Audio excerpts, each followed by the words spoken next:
نوموړي لابراتوار ریفرنس پروژه چې دی دا د ختیځ هند لپاره 4 ولایتونو لپاره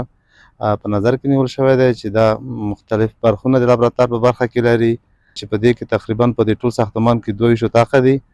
یو پکې سالون دی نو 4 پکې مختلفې لارې دي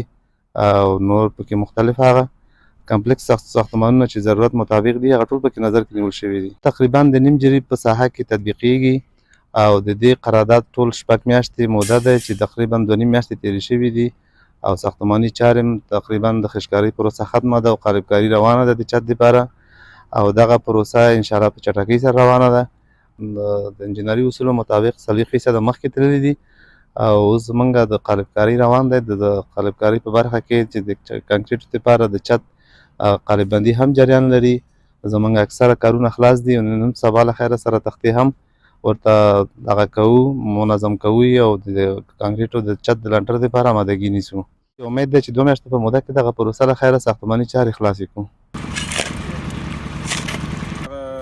ودانۍ چې تاسو ګورئ د ختیځ زون لپاره د ریفرنس لابراتوار ودانۍ جوړیږي چې د همکارې مؤسسې UNDP په مالي لګښت او تطبیقونکي شرکت چې د ګل احمد پیغامي شرکت په مخ کارونه پر مخ وړي او د 10 میلیون افغانیو په لګښت باندې دغه ودانۍ جوړیږي چې نن تقریبا 2.5 میاشتې مخکې د بنسټ ډبره کېښودل شوه او اوس مهالي کارونه عملاً جریان لري نو شټرینګ کارونه شروع دي او وخت د عامه اختیار ریاست څخه نظارت کوي او کارونه انشاءالله به په راتلونکي نږدې وختونو کې تکمیل شي او ګټه اخیستنې ته به وسپارل شي ودانۍ کې چې د 22 اتاقونه دي او همدارنګه تشنابونه او 2 هالونه شنه ساحه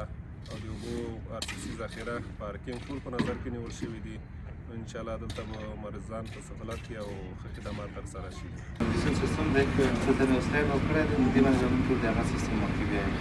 دغه لابراتوار چې دی فلحال موږ حوزوي شبکخانه کې لرو چې فلحال هغوی په 2 اتاقونو کې خدمات ترسره کوي او د دې ودانۍ په جوړېدو سره به نوموړی لابراتوار دلته ښه په معیاري شکل خدمات وړاندې کړي چې ټول وسایل او تجهیزات به پکې موجود اوسي